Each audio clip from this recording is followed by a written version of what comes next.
Hello student, polity ज्ञान श्रृंखला में आपका स्वागत है। आज हम एक नया टॉपिक लेकर के आए हैं। आज हम लोग स्टडी करेंगे केंद्र शासित प्रदेश और राजधानियाँ। बहुत सारे फैक्ट हैं, आज उसके संदर्भ में अध्ययन करेंगे। तो चलिए स्टार्ट करते हैं, देखते हैं कि इसमें क्या क्या नया चीज़ें हैं। जैसा कि आप जानते हैं, भारत में इसमें प्रेजेंट टाइम में 8 केंद्र शासित प्रदेश हैं।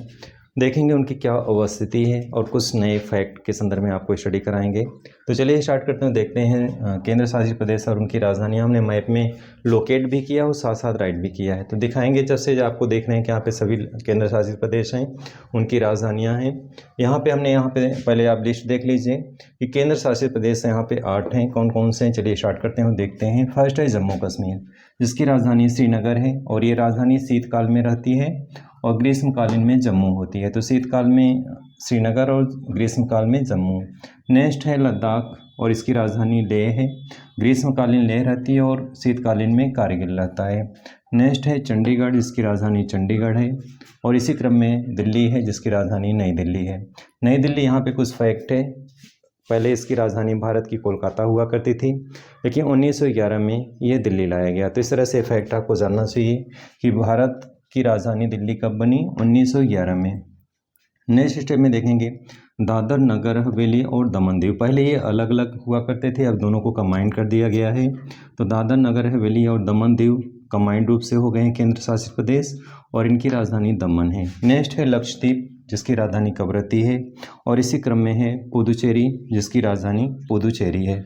इसमें भी कुछ फैक्ट हैं, आगे डिटेल में करेंगे हम लोग। नेक्स्ट है अंडमान निकोबार और इसकी राजधानी पोर्ट ब्लेयर है।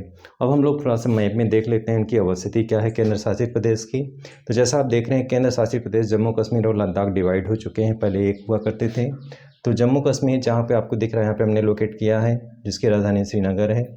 और यहाँ पे लद्दाख है, जिसकी राजधानी लेह। अलग अलग डिवाइड है, सेशन बेस्ड है, लेकिन हम लोग कंबाइंड यहाँ पे स्टडी करना है तो लेह है, इसको मान के चलेंगे।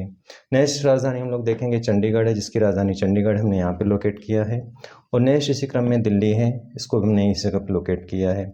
इसी क्रम में आगे बढ़ेंगे दमन दीव और दादर नगर हवेली। जैसा कि आपको मैप में दिख रहा है कि फैक्ट में आपको जानना होगा कि दादर दमन दीव गुजरात प्लेस में यहाँ पे है, जिससे आपको दिख रहा है।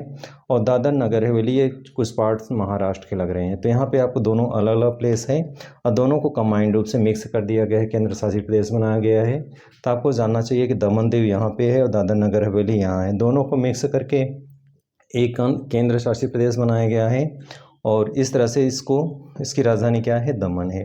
नेक्स्ट स्टेप में 6 लक्षद्वीप है, जहाँ पर आप देख रहे हैं ये द्वीप समूह है, लक्षद्वीप है।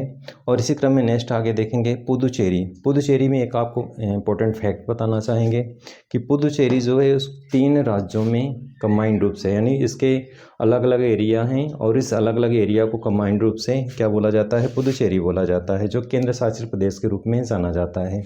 इसका फैक्ट क्या क्या है तो देखेंगे, ये 3 राज्यों में है। जैसा कि आप देख रहे हैं, इसमें कौन कौन से एरिया हैं, तो यानम है, पुडुचेरी है, कराईकल है और माहे है।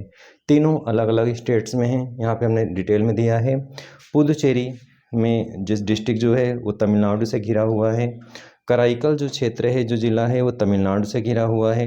यानम ज़िला आंध्र प्रदेश से घिरा हुआ है और माहे ज़िला केरल में है। तो जैसा आप देख रहे हैं, यहाँ पे 3 स्टेट्स हैं और 3 स्टेट में अलग अलग प्लेसेस हैं। ये सभी कंबाइंड रूप से पुडुचेरी के नाम से जाने जाते हैं और अलग अलग राज्यों में हैं। अब ऐसा क्यों किया गया कि एक केंद्र शासित प्रदेश और उसके क्षेत्र अलग अलग राज्यों में क्यों हैं, इसके पीछे का फैक्ट है, यहाँ पे हमने कुछ राइट किया है मैटर।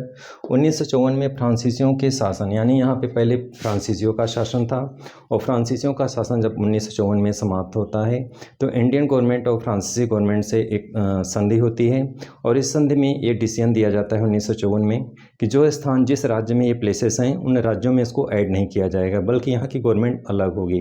तो इस तरह से फ्रांसीसी गवर्नमेंट और भारतीय गवर्नमेंट में संधि हुआ था कि ये जो अलग अलग जो प्लेसेस हैं, इनको उन राज्यों में, जिन राज्यों में ये प्लेसेस हैं, जैसे यानम अलग स्टेट्स में है, पुडुचेरी अलग है, कराईकल और माहे अलग है। तो ये जो अलग अलग क्षेत्र हैं अलग अलग स्टेट्स में, उनको उस स्टेट में शामिल न करके इनकी अपनी एक अलग सरकार होनी चाहिए। तो स्टेट गवर्नमेंट, यहाँ पे भारत सरकार ने इस संधि के माध्यम से इनको स्वतंत्र रूप से रखा और यहाँ पे केंद्र के द्वारा प्रशासित ये क्षेत्र है और इनको उन राज्यों में विलय नहीं किया गया, उन राज्यों से घिरे हुए हैं। जैसा हमने यहाँ पे लोकेट किया है कि पुडुचेरी जिला तमिलनाडु से घिरा हुआ है, कराईकल तमिलनाडु से घिरा है, मानम ज़िला आंध्र प्रदेश से घिरा हुआ है और माहे केरल से घिरा हुआ है।